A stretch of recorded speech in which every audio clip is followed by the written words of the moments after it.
Hello friends, स्वागत है आपका my YouTube channel one exam में। आज हम जीएस के टॉप 30 क्वेश्चनों पर बात करेंगे और इन 30 क्वेश्चनों से करीब मान के चलना मैंने करीब 100 से 150 क्वेश्चन बना दिए हैं। ठीक है फ्रेंड्स, सभी क्वेश्चन के बारे में मैंने बहुत अच्छे से विस्तार किया है। ठीक है, सभी दोस्त अपनी अपनी कॉपी लेकर बैठें और सभी को नोट करके चलना। ठीक है फ्रेंड्स, और जिसने हमारी प्रीवियस वीडियो नहीं देखी हो वो प्ले लिस्ट में जाके प्रीवियस वीडियो देख सकते हैं। ठीक है, सभी वीडियो मैंने बहुत अच्छे से विस्तार के साथ समझा के कराई हैं। ठीक है फ्रेंड्स, चलो फिर शुरू करते हैं और सभी चैनल को लाइक और सब्सक्राइब जरूर कर लेना। ठीक है फ्रेंड्स, चलो फिर शुरू करते हैं। पहला क्वेश्चन है, भारत में पर्यावरण संरक्षण अधिनियम कब पारित किया गया? इसका सही आंसर है ऑप्शन नंबर सी। ठीक है, 1986 में। ठीक है, पर्यावरण संरक्षण अधिनियम कब आया था? 1986 में। पूछा जाए कि भारत में वन संरक्षण अधिनियम कब आया था? वन संरक्षण अधिनियम यह आया था आपका 1980 में। एक आया था आपका वन्य जीव संरक्षण अधिनियम। ठीक है, वन्य जीव संरक्षण अधिनियम आया था आपका 1972 में। ठीक है, और आया था आपका जैव विविधता अधिनियम। ठीक है, जैव विविधता अधिनियम आया था आपका कब आया था? वो 2002 में। ठीक है, एक आया था आपका ऊर्जा संरक्षण अधिनियम। ठीक है, ऊर्जा संरक्षण अधिनियम 2001। ठीक है, राष्ट्रीय सुरक्षा अधिनियम 1980। ठीक है, कृषि कानून कब आया था? कृषि कानून आया था आपका 2020 में। ठीक है, इसका सही आंसर क्या जाएगा कि भारत में पर्यावरण संरक्षण अधिनियम कब आया था? 1986 में। ठीक है फ्रेंड्स, अगला क्वेश्चन है, निम्नलिखित में से कौन एक कृत्रिम परितंत्र है? ठीक है, कृत्रिम कृत्रिम मतलब क्या होता है? यानी कि जो मानव द्वारा स्थापित किया गया हो या फिर बनाया गया हो। ठीक है फ्रेंड्स, इसका सही आंसर क्या जाएगा? Option number D. ठीक है, बगीचा। ठीक है, देखो वन प्राकृतिक होते हैं, समुद्र भी प्राकृतिक होते हैं और झीलें भी प्राकृतिक होते हैं। ठीक है, कृत्रिम यानी कि मानव द्वारा जो स्थापित किया जाता है, लगाया जाता है, फिर वो क्या होता है? बगीचा वगैरह। ठीक है, बगीचा क्या आ जाएगा? कृत्रिम परितंत्र के अंतर्गत। अगला क्वेश्चन है, निम्नलिखित में कौन सर्वाधिक ग्रीन हाउस इफेक्ट करती है? यानी कि इनमें से कौन सी गैस सर्वाधिक जो ग्रीन हाउस इफेक्ट करती है या प्रभाव करती है, तो वो कौन सी आती है? इसका सही आंसर आएगा ऑप्शन नंबर बी। ठीक है, CO2। ठीक है, कार्बन डाइऑक्साइड। ठीक है, ग्रीन हाउस गैस है, मुख्यतः आती है, एक तो तुम्हारी आती है कार्बन डाइऑक्साइड। ठीक है, ओजोन भी ग्रीन हाउस गैस है। ठीक है, जलवाष्प भी ग्रीन हाउस गैस है। ठीक है, मीथेन भी ग्रीन हाउस गैस है। ठीक है, इसके अंतर्गत और आती है नाइट्रस ऑक्साइड। ठीक है, N2O। ठीक है, नाइट्रस ऑक्साइड भी इसके अंदर आएगी ग्रीन हाउस गैस के अंतर्गत। ठीक है, एक आती है आपकी CFC। ठीक है, क्लोरोफ्लोरो कार्बन, किसके अंतर्गत आएगी? वो भी ग्रीन हाउस गैस के अंतर्गत। ठीक है, यानी कि सर्वाधिक जो इफेक्ट करती है ग्रीन हाउस पे वो कौन सी करती है? Carbon dioxide. अगला क्वेश्चन है, भारत के मुख्य भूमि का दक्षिणतम बिंदु है? इसका सही आंसर आ जाएगा ऑप्शन नंबर बी। ठीक है, कन्याकुमारी। यहाँ पर पूछा गया आपका कि भारत की मुख्य भूमि का दक्षिणतम बिंदु। ठीक है, ये नहीं पूछा गया कि भारत का दक्षिणतम बिंदु। अगर दक्षिणतम बिंदु बिंदु होता तो क्या आता बताओ? इंदिरा पॉइंट। ठीक है, इंदिरा पॉइंट आता। ठीक है, यहाँ पर पूछा गया कि मुख्य भूमि का दक्षिणतम बिंदु, तो कन्याकुमारी। ठीक है, कन्याकुमारी का प्राचीन नाम क्या था? इसका प्राचीन नाम था केप कुमेरिन। ठीक है, केप कुमेरिन नाम था। ठीक है, पूछा जाए यानी कि भारत का जो यानी कि अक्षांशीय विस्तार है वो कितना है? ठीक है, भारत का अक्षांशीय विस्तार आता है आपका यानी कि 8 डिग्री 4 मिनट से 37 डिग्री 6 मिनट तक उत्तरी अक्षांश। ठीक है, 8 डिग्री 4 मिनट से 37 डिग्री 6 मिनट उत्तरी अक्षांश। ठीक है, 8 डिग्री 4 मिनट पे क्या स्थित है? कन्याकुमारी। ठीक है, इसी का अंतर्गत आता है आपका क्या यानी कि जो भारत का दक्षिणतम बिंदु आता है, ठीक है, इंदिरा पॉइंट। ठीक है, इंदिरा पॉइंट। इंदिरा पॉइंट आता है आपका यानी कि 6 डिग्री 8 मिनट उत्तरी अक्षांश पर। ठीक है फ्रेंड्स, पूछा जाए कि देशांतरी विस्तार कितना है भारत का? ठीक है, देशांतरी विस्तार आता है आपका अपना यानी कि 68 डिग्री 7 मिनट से 97 डिग्री 25 मिनट पूर्वी देशांतर। ठीक है, अब पूछा जाए यानी कि भारत का जो पूर्वी बिंदु आता है वो कौन सा आता है? ठीक है, पूर्वी बिंदु अरुणाचल प्रदेश में स्थित है जिसका नाम है कीवीथू। ठीक है, क्या नाम है? कीवीथू। ठीक है, पूछा जाए कि पश्चिमी बिंदु क्या है भारत का? ठीक है, पश्चिमी बिंदु है गोरमोथी या फिर गोहार मोती। ठीक है, जो कि गुजरात में स्थित है। भारत का उत्तरी बिंदु आएगा तो इंदिरा कोल। मुख्य भूमि का दक्षिण बिंदु आएगा तो कन्याकुमारी। ठीक है, और दक्षिणतम बिंदु आएगा तो इंदिरा पॉइंट। ठीक है फ्रेंड्स, हो जाए कि भारत की उत्तर से दक्षिण लंबाई कितनी है? तो आएगी आपकी 3214 किलोमीटर। ठीक है, पूरब से पश्चिम आएगी तो 2933 किलोमीटर। ठीक है फ्रेंड्स, हो जाए कि भारत का कुल क्षेत्रफल कितना है? भारत का कुल क्षेत्रफल है 32,87,263। वर्ग किलोमीटर। क्षेत्रफल के अनुसार भारत विश्व में 7वें नंबर का सबसे बड़ा राज्य है, यानी कि भारत सबसे बड़ा देश है 7वें नंबर का।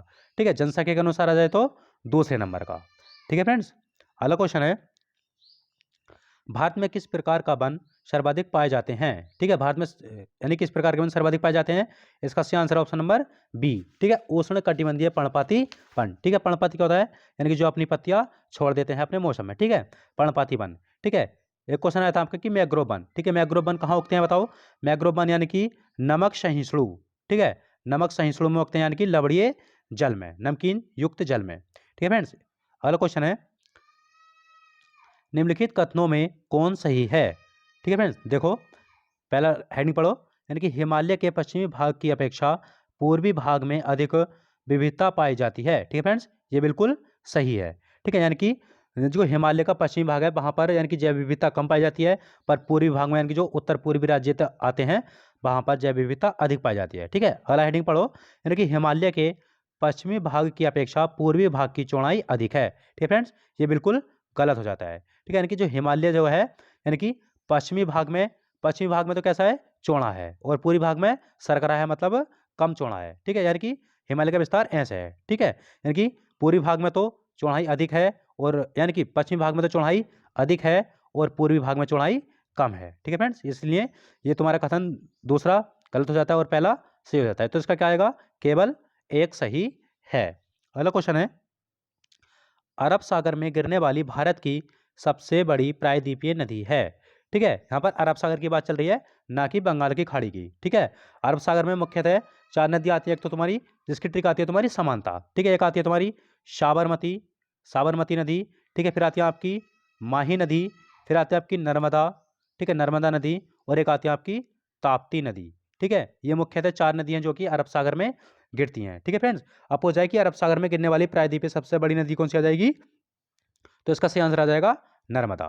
ठीक है, पूछे कि नर्मदा की लंबाई कितनी है, नर्मदा की लंबाई है 1312 किलोमीटर। ठीक है, पूछे कि नर्मदा नदी का उद्गम कहाँ से हुआ है, ये हुआ है आपका अमरकंटक की पहाड़ी से। अमरकंटक की पहाड़ी कहाँ पड़ती है, आपकी मध्य प्रदेश में। ठीक है, पूछे यानी कि नर्मदा नदी की मुख्य सहायक नदी कौन सी है। ठीक है, मुख्य सहायक नदी आती है इसकी तवा। तवा किसकी सहायक नदी है, नर्मदा नदी की। ठीक है, और भी नदी है जैसे बंजार नदी, हालन नदी और बरना नदी। ठीक है, पूछा जाए यानी कि नर्मदा नदी पर कौन कौन से जलप्रपात स्थित हैं। एक तो आता है आपका कपिल धारा जलप्रपात। ठीक है, कपिल धारा जलप्रपात। ठीक है, ये भी आपका मध्य प्रदेश में पड़ता है। एक आता है आपका धुआंधार जलप्रपात। ठीक है, धुआंधार जलप्रपात, ये भी कहाँ पड़ता है आपका मध्य प्रदेश में। ठीक है, पूछा जाए यानी कि नर्मदा नदी पर कौन सा सरोवर स्थित है, तो सरदार सरोवर। ठीक है, सरदार सरदार सरोवर बांध किस नदी पर है, नर्मदा नदी पर। ठीक है, किस राज्य में है, यह आपका गुजरात राज्य में है। ठीक है, किस राज्य में है, गुजरात राज्य में आता है। ठीक है, अब पूछा जाए आपसे यानी कि यहाँ पर आई है तुम्हारी कौन सी नदी, नर्मदा। ठीक है, कि दक्षिण भारत की सबसे बड़ी नदी आएगी तो गोदावरी नदी। ठीक है, गोदावरी नदी दक्षिण भारत की सबसे बड़ी नदी है। ठीक है फ्रेंड्स, और यानी गोदावरी की लंबाई कितनी है, 1465 किलोमीटर। गोदावरी नदी का उद्गम कहाँ से हुआ है, त्र्यंबक की पहाड़ी, नासिक, महाराष्ट्र से। ठीक है, गोदावरी को ही बृहदगंगा कहते हैं। इसका सही आंसर क्या आ जाएगा, यानी कि अरब सागर में गिरने वाली भारत की सबसे बड़ी प्रायद्वीपीय नदी कौन सी आ जाएगी, नर्मदा, क्योंकि गोदावरी कहाँ गिरती है, तुम्हारी बंगाल की खाड़ी में। अगला क्वेश्चन है, चाय की खेती के लिए निम्न में से कौन सी मिट्टी सबसे उपयुक्त है। इसका सही आंसर ऑप्शन नंबर ए, अम्लीय। ठीक है, यानी कि चाय में यानी कि चाय उत्पादन में सबसे बड़ा राज्य कौन सा आता है, तो वह आता है आपका असम। ठीक है, सर्वाधिक चाय का उत्पादन कहाँ होता है, असम में। दूसरे नंबर पर आता है तुम्हारा पश्चिम बंगाल। ठीक है, पश्चिम बंगाल में दूसरे नंबर पर आता है। ठीक है, और चाय की खेती के लिए जो उपयुक्त मिट्टी आएगी वो कौन सी आएगी, अम्लीय मिट्टी। अगला क्वेश्चन है, मानसून निवर्तन होता है। ठीक है, यहाँ पर पहले तो बताओ कि निवर्तन का अर्थ क्या होता है।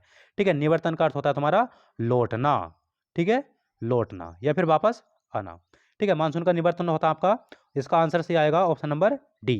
ठीक है, यानी कि उत्तर पश्चिम भारत से बंगाल की खाड़ी में। आपको पता होना चाहिए यानी कि जब मानसून लौटता है, पश्चिमी विक्षोभ आता है। ठीक है, पश्चिमी विक्षोभ से लौटते हुए चलता है, यानी कि उत्तर पश्चिम भारत से स्टार्ट होगा और कहाँ पर पहुँचता है, सीधा डायरेक्ट। ठीक है, जैसे ये तुम्हारा भारत हो गया। ठीक है, यहाँ से स्टार्ट होगा और यहाँ से घूमते घूमते कहाँ जाएगा, बंगाल की खाड़ी में। ऐसे आता है कि शीत ऋतु में सर्वाधिक जो वर्षा होती है वो किस राज्य में होती है। शीत ऋतु में सर्वाधिक वर्षा होती है आपकी तमिलनाडु में। ठीक है, तमिलनाडु में होती है। किस कौन से हिमालय क्षेत्र से होती है, ठीक है, या कौन से मानसून से होते हैं, वो होती है आपकी उत्तर पूर्वी मानसून से। ठीक है फ्रेंड्स, इसका सही आंसर क्या आ जाएगा आपका, इनकी मानसून निवर्तन होता है यानी कि उत्तर पश्चिम भारत से बंगाल की खाड़ी की तरफ। अगला क्वेश्चन है, वेनेजुएला की राजधानी कहाँ है? इसका सही आंसर है ऑप्शन नंबर ए, ठीक है, काराकस। वेनेजुएला की राजधानी कौन सी है? काराकस। पूछ जाए यानी कि यहाँ पर बेलग्रेड, बेलग्रेड आया, बेलग्रेड किसकी राजधानी है? बेलग्रेड है आपकी सर्बिया की राजधानी। ठीक है, किसकी राजधानी है? सर्बिया की। काहिरा किसकी राजधानी है बताओ? काहिरा राजधानी है आपकी मिस्र की। मस्कट किसकी है? मस्कट राजधानी आती है आपकी ओमान की। ठीक है, किसकी है? ओमान की। यानी कि वेनेजुएला की राजधानी कहाँ गई? काराकस। अगला क्वेश्चन है, निम्नलिखित में कौन सुमेलित नहीं है? ठीक है फ्रेंड्स, इसमें देखो चक्रवात दे रखे हैं, यानी कि चक्रवातों को किस देश में क्या कहा जाता है? ठीक है, यानी कि भारत में चक्रवात को क्या कहते हैं? चक्रवाती कहते हैं, सही है। ठीक है, चीन में चक्रवात को क्या कहते हैं? टाइफून, ये भी सही है। ऑस्ट्रेलिया में चक्रवातों को क्या कहते हैं? बिलीबिली, ये भी सही है। ठीक है, अमेरिका में चक्रवातों को बागियो नहीं कहते। ठीक है फ्रेंड्स, ये गलत हो जाएगा, यानी कि अमेरिका में क्या कहते हैं? Hurricane, hurricane. ठीक है, यानी कि अमेरिका में चक्रवात को कहते हैं हरिकेन। और इसमें क्या पूछा गया था, यानी कि कौन सुमेलित नहीं है? इसका आंसर क्या आ जाएगा आपका? Option number D. अगला क्वेश्चन है, कोरल रीफ या प्रवाल भित्ति मुख्यतः कहाँ पाई जाती है?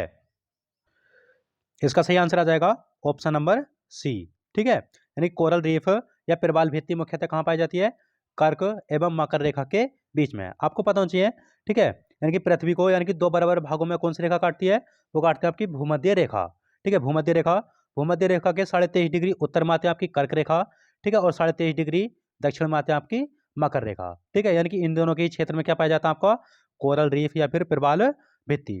पूछ जाए आपसे, यानी कि विश्व की सबसे बड़ी कोरल रीफ या प्रवाल भित्ति कहाँ स्थित है? वो आती है आपकी ऑस्ट्रेलिया के पूर्व में। ठीक है, ऑस्ट्रेलिया के पूर्व में आती है। ठीक है, उसका क्या नाम है? Great great barrier, great barrier reef. ठीक है, ग्रेट बैरियर रीफ। ठीक है, ऑस्ट्रेलिया के पूर्व में है। पूछा है कि यानी कि ग्रेट बैरियर रीफ जो है वो किस सागर में स्थित है?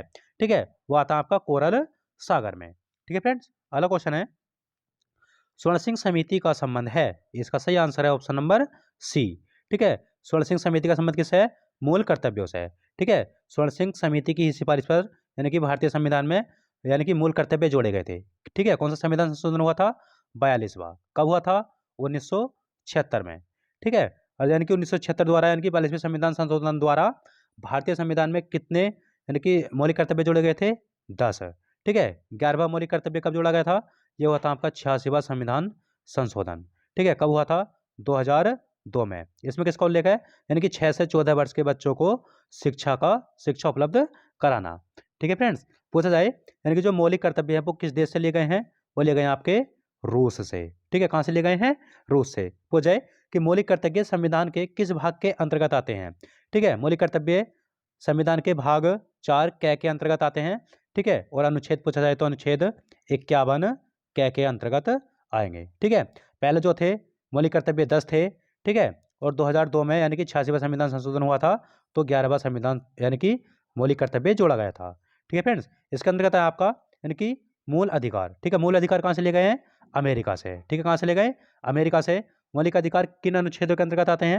ये आते हैं आपके 12 से 35 अनुच्छेद के अंतर्गत। ठीक है, यहाँ पर आया आपका नीति निर्देशक सिद्धांत। ठीक है, नीति निर्देशक सिद्धांत कहाँ से ले गए? आयरलैंड से। ठीक है, किन अनुच्छेदों के अंतर्गत आएगा? 36 से 51। ठीक है, 36 से 51। ठीक है फ्रेंड्स, इसका सही आंसर क्या आ जाएगा? यानी कि स्वर्ण सिंह समिति का संबंध किससे है? तो मूल कर्तव्य से। अगला क्वेश्चन है, न्यायोचित एवं मानवीय कार्य दशाओं तथा मातृत्व सहायता के लिए उपबंध संविधान के किस अनुच्छेद में किया गया है? इसका सही आंसर ऑप्शन नंबर सी। ठीक है, अनुच्छेद 42 में। ठीक है, इसके अंतर्गत है आपका अनुच्छेद 41।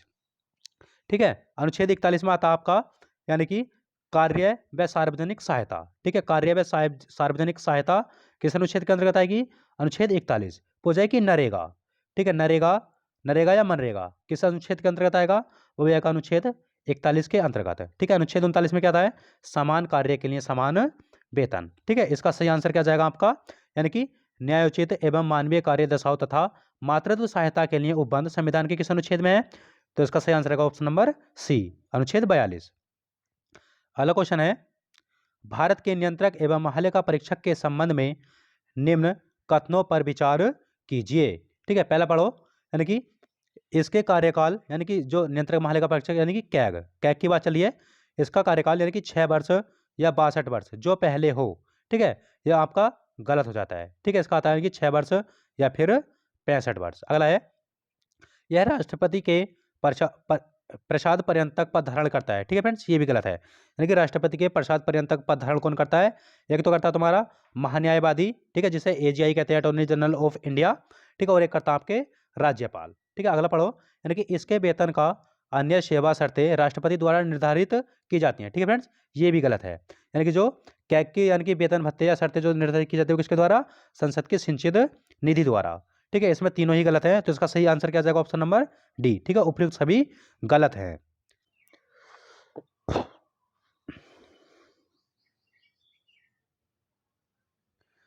पीछे क्वेश्चन छूट गया था शायद फ्रेंड्स, हाँ, यह है क्वेश्चन नंबर 16 है। यानी राज्य में मुख्यमंत्री समेत मंत्रियों की अधिकतम संख्या विधानसभा की कुल सदस्य संख्या के कितने प्रतिशत से अधिक नहीं होनी चाहिए? इसका सही आंसर आ जाएगा ऑप्शन नंबर सी, ठीक है, यानी कि 15% से, ठीक है। यानी कि राज्य में मुख्यमंत्री समेत यानी कि मंत्रियों की अधिकतम संख्या विधानसभा की कुल सदस्य संख्या के 15% से यानी कि अधिक नहीं होनी चाहिए। इसका सही आ जाएगा ऑप्शन नंबर सी, ठीक है। अगला क्वेश्चन है, यानी कि रिट जारी करना उच्चतम न्यायालय के किस क्षेत्राधिकार में आता है? इसका सही आंसर क्या जाएगा?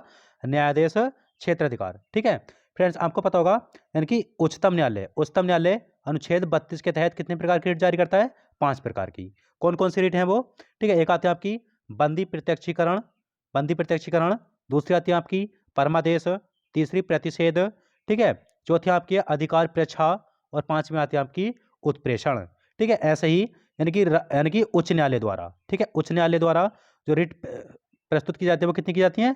6, ठीक है। कौन कौन यानी कि किस अनुच्छेद के अंतर्गत आता है? वह आता है आपका 226 के, ठीक है। पूछा जाए कि उच्चतम न्यायालय द्वारा रिट जारी किया जाएगा तो अनुच्छेद 32, ठीक है, उच्च न्यायालय द्वारा अनुच्छेद 226 के, ठीक है फ्रेंड्स। अगला क्वेश्चन है, दल बदल अधिनियम संबंधित संशोधन कब पारित किया गया? इसका सही आंसर है ऑप्शन नंबर बी, ठीक है, 1985 में, ठीक है। दल बदल अधिनियम कब आया था? ठीक है, ये था आपका 52वां संविधान संशोधन हुआ था, कब हुआ था? 1985 में, ठीक है। और इसकी अनुसूची पूछी जाए तो 10वीं अनुसूची के अंतर्गत क्या आएगा? दल बदल। अगला क्वेश्चन है, सर्वप्रथम प्रत्यक्ष चुनाव का प्रावधान संविधान में किस अधिनियम द्वारा किया गया था? इसका सही आंसर आ जाएगा ऑप्शन नंबर सी, ठीक है, यानी कि भारत शासन अधिनियम 1919 है, ठीक है। यानी कि सर्वप्रथम प्रत्यक्ष चुनाव का प्रावधान किया गया था किसके तहत? भारत शासन अधिनियम 1919 के तहत, ठीक है। 1919 के अधिनियम को क्या कहते हैं बताओ? 1900 अधिनियम को कहते हैं मॉन्टेग्यू चेम्सफोर्ड, ठीक है, मॉन्टेग्यू चेम्सफोर्ड, ठीक है। कब आया था? 1919 में, ठीक है। एक आया आपका भारत शासन अधिनियम 1909, इसे क्या कहते हैं? मार्ले मिंटो सुधार, ठीक है, मार्ले मिंटो सुधार कहते हैं, ठीक है। पूछा है यानी कि जो मुस्लिमों को यानी कि निर्वाचन दिया गया था वो किस अधिनियम द्वारा दिया गया था? ठीक है, मार्ले मिंटो सुधार के अंतर्गत 1909 के, ठीक है। ये भी आता है कि सांप्रदायिक निर्वाचन किस अधिनियम के अंतर्गत आया था? तो मार्ले मिंटो अधिनियम 1909 के तहत, ठीक है।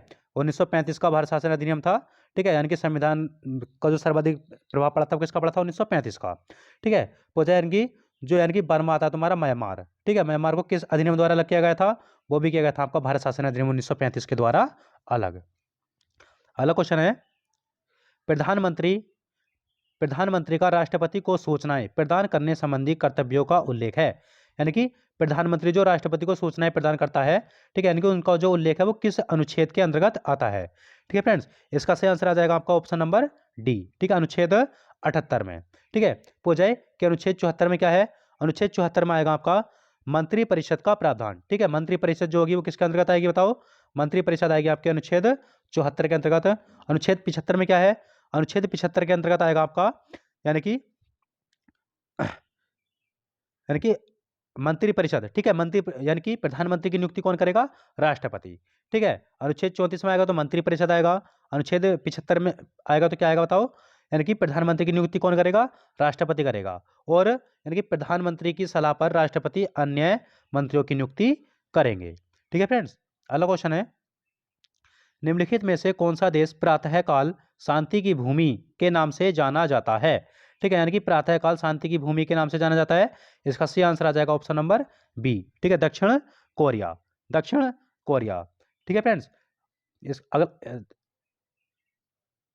दक्षिण कोरिया। ठीक है फ्रेंड्स, इसके अंतर्गत आया आपका जापान। ठीक है, जापान, जापान का प्राचीन नाम क्या था बताओ? इसका जापान का प्राचीन नाम था आपका निप्पन। ठीक है, जापान का प्राचीन नाम निप्पन था। थाईलैंड को प्राचीन समय में क्या कहते थे? श्याम, श्याम कहते थे। ठीक है, इसका सही आंसर क्या आ जाएगा, यानी कि किस देश को प्रातःकाल शांति की भूमि कहा जाता है? दक्षिण कोरिया को। अगला क्वेश्चन है, विश्व जल संरक्षण दिवस। ठीक है, विश्व जल संरक्षण दिवस कब मनाया जाता है? इसका सही आंसर आ जाएगा 22 मार्च को। ठीक है, 22 मार्च को विश्व जल संरक्षण दिवस। पूछा है कि 28 फरवरी को। ठीक है, राष्ट्रीय विज्ञान दिवस, राष्ट्रीय विज्ञान दिवस कब मनाया जाता है? 28 फरवरी को। पूछा है 5 जून को विश्व पर्यावरण दिवस। पूछा है 11 जुलाई को तो विश्व जनसंख्या दिवस। ठीक है, अगला क्वेश्चन है, स्वदेशी और बहिष्कार आंदोलन का अनुमोदन कांग्रेस के किस अधिवेशन में हुआ था? ठीक है, स्वदेशी और बहिष्कार आंदोलन। ठीक है, स्वदेशी और बहिष्कार आंदोलन हुए थे, कब हुए थे? ये हुए थे आपके 1905 में ही हुए थे। ठीक है, और अधिवेशन कौन सा था इसका? बनारस अधिवेशन 1905। ठीक है, इस अधिवेशन की अध्यक्षता किसने की थी? ये की थी आपकी गोपाल कृष्ण गोखले ने, जो कि महात्मा गांधी के राजनीतिक गुरु थे। ठीक है फ्रेंड्स, पूछा है यानी कि कलकत्ता अधिवेशन 1906। ठीक है, इसमें स्वराज्य शब्द की सर्वप्रथम उल्लेख किया गया था। इसकी अध्यक्षता की थी दादा भाई नौरोजी ने। ठीक है, सूरत अधिवेशन। ठीक है, सूरत का विभाजन जो हुआ था किस अधिवेशन के अंतर्गत? 1907 के। ठीक है, इसकी अध्यक्षता किसने की थी? रास बिहारी घोष ने। इसका सही आंसर क्या जाएगा? स्वदेशी और बहिष्कार आंदोलन का अनुमोदन कांग्रेस के किस अधिवेशन में हुआ था? बनारस अधिवेशन 1905। अगला क्वेश्चन है, कांग्रेस की कार्य समिति में भारत विभाजन का प्रस्ताव कब पारित किया गया था? ठीक है, इसका सही आंसर आ जाएगा ऑप्शन नंबर बी, 14 जून 1947 को। ठीक है फ्रेंड्स, पूछ जाए यानी कि जो आई थी आपकी माउंटबेटन योजना। ठीक है, माउंटबेटन योजना द्वारा ही भारत का विभाजन किया गया था। ठीक है, माउंटबेटन योजना कब आई थी? 3 जून 1947 को। ठीक है, और भारत विभाजन का प्रस्ताव कब पारित किया गया था? कांग्रेस की कार्य समिति द्वारा, तो 14 जून 1947 को। अगला क्वेश्चन है, संविधान सभा की प्रथम बैठक का आयोजन किस गवर्नर जनरल के द्वारा किया गया था? इसका सही आंसर है ऑप्शन नंबर बी। ठीक है, संविधान सभा की प्रथम बैठक कब हुई थी? ये हुई थी आपकी 9 दिसंबर 1946 को। ठीक है, 1946 के समय जो थे भारत के गवर्नर जनरल कौन थे? वो थे लॉर्ड बेवेल। ठीक है, पूछा है कि यानी कि जब प्रथम संविधान सभा का गठन किया गया था या बैठक हुई थी, तो इसमें अध्यक्ष कौन बनाए गए थे? सच्चिदानंद सिन्हा। ठीक है, सच्चिदानंद सिन्हा तुम्हारे अस्थायी अध्यक्ष थे। ठीक है, अस्थायी अध्यक्ष थे। ठीक है, स्थायी अध्यक्ष कौन थे? राजेंद्र प्रसाद। ठीक है, राजेंद्र प्रसाद स्थायी अध्यक्ष थे। कब बनाए गए थे? 11 दिसंबर 1946 को। ठीक है, पूछा जाए संविधान सभा की किस बैठक में, ठीक है, यानी कि उद्देश्य प्रस्ताव रखा गया था? ठीक है, उद्देश्य प्रस्ताव रखा गया था आपका 13 दिसंबर 1946 को। किसके द्वारा रखा गया था? जवाहरलाल नेहरू द्वारा। तीसरी बैठक में पूछा जाए कि संविधान सभा की अंतिम बैठक कब हुई थी? हुई थी आपकी 24 जनवरी 1950 को। ठीक है फ्रेंड्स, अगला क्वेश्चन है, मंगल पांडे ने प्रथम भारतीय स्वतंत्रता संग्राम की शुरुआत की। ठीक है, इसके उपरांत ब्रिटिश सरकार द्वारा उन्हें कब फांसी दी गई थी? इसका सही आंसर आ जाएगा ऑप्शन नंबर सी। ठीक है, 8 अप्रैल 1857 को। ठीक है, मंगल पांडे को फांसी कब दी गई थी? 8 अप्रैल 1857 को। हो जाए इनकी 1857 की क्रांति जो यानी कि पूरे भारत में फैल गई थी, वो कब फैली थी? वो फैली थी आपकी 10 मई 1857 में। 10 मई 1857 में। ठीक है, पूछा जाए यानी कि 1857 की क्रांति, ठीक है, कब हुई थी तुम्हारी? 10 मई 1857 को। कहाँ से हुई थी? मेरठ से। कहाँ से हुई थी? मेरठ से शुरुआत हुई थी। ठीक है, और सर्वप्रथम बलिदान जो दिया था किसने दिया था? मंगल पांडे ने। कब दिया था? 8 अप्रैल 1857 को इन्हें फांसी दे दी गई थी ब्रिटिश सरकार द्वारा। ठीक है फ्रेंड्स, अगला क्वेश्चन है, बहावी आंदोलन का प्रमुख क्षेत्र नहीं रहा। इसका सही आंसर है ऑप्शन नंबर सी। ठीक है, असम। यानी कि बहावी आंदोलन हुआ था, बंगाल में भी रहा था, संयुक्त प्रांत में भी रहा था, ठीक है, आगरा में भी रहा था, और तुम्हारा पटना वगैरह में भी रहा था। ठीक है, बहावी आंदोलन हुआ कब था? बहावी आंदोलन हुआ था आपका 1820 में। ठीक है फ्रेंड्स, यानी कि किस क्षेत्र में नहीं हुआ था? असम में। अगला क्वेश्चन है, पुस्तक एरिया ऑफ डार्कनेस, ठीक है, एरिया ऑफ डार्कनेस के लेखक हैं। इसका सही आंसर आ जाएगा option number A, B S Naipaul. ठीक है, एरिया ऑफ डार्कनेस पुस्तक किसकी है? बी एस नायपॉल की। अगला क्वेश्चन है, सूची 1 को सूची 2 से सुमेलित कीजिए। ठीक है फ्रेंड्स, इसमें देखो जिसमें कुछ संधियाँ दी गई हैं, ठीक है। सूरत की संधि कब हुई थी बताओ? ये हुई थी आपकी 1775 में, ठीक है। यानी कि पहले का 4, ठीक है। 4 किसमें आपका, यानी कि ए और सी दोनों में आ गया, ठीक है। देखो पूना की संधि, ठीक है, पूना की संधि हुई थी आपकी 1817 में, ठीक है। देखो तीसरा, दोनों में 3 3 है, ठीक है। 4 4 3, 4 4 और 3 3, ठीक है। अरे देखो पुरंदर की संधि, ठीक है, पुरंदर की संधि कब हुई थी आपकी? 1665 में, ठीक है। एक इसमें आ गया, ठीक है। अगला देखो देवगांव की संधि कब हुई थी? 1803 में, ठीक है फ्रेंड्स। इसका सही आ जाएगा आंसर आपका ऑप्शन नंबर सी, ठीक है। यानी कि सूरत की संधि 1775, पूना की संधि 1817, पुरंदर की संधि 1665, देवगांव की संधि 1803, ठीक है। यानी कि 4 3 1 2, ठीक है। ऑप्शन नंबर सी सही है। अगला क्वेश्चन है और आज का अंतिम क्वेश्चन है, राष्ट्रीय खाद्य सुरक्षा अधिनियम कब आया था? इसका सही आंसर है ऑप्शन नंबर सी, ठीक है, 2013 में, ठीक है। राष्ट्रीय खाद्य सुरक्षा अधिनियम कब आया था? 2013 में, ठीक है फ्रेंड्स। आज मैंने आपको 30 इंपॉर्टेंट क्वेश्चन कराए हैं, ठीक है। और सभी क्वेश्चनों के बारे में मैंने अच्छे से विस्तार भी किया है, ठीक है फ्रेंड्स। और सभी मुझे लगता है कि आपने सभी ने अपनी कॉपी में नोट किया होगा और अच्छे से इसे रिवीजन करते रहना, ठीक है फ्रेंड्स। और जिसने चैनल को लाइक शेयर सब्सक्राइब नहीं किया हो वो ज़रूर करना, और जिसने भी हमारी प्रीवियस वीडियो नहीं देखी हो वो प्लेलिस्ट में जाकर जरूर देखें, ठीक है फ्रेंड्स। हर वीडियो का मैंने ऐसे ही विस्तार के साथ आपको, ठीक है, सॉल्यूशन बताया है या व्याख्या की है, ठीक है फ्रेंड्स। आज के लिए बहुत है। जय भारत, जय उत्तराखंड।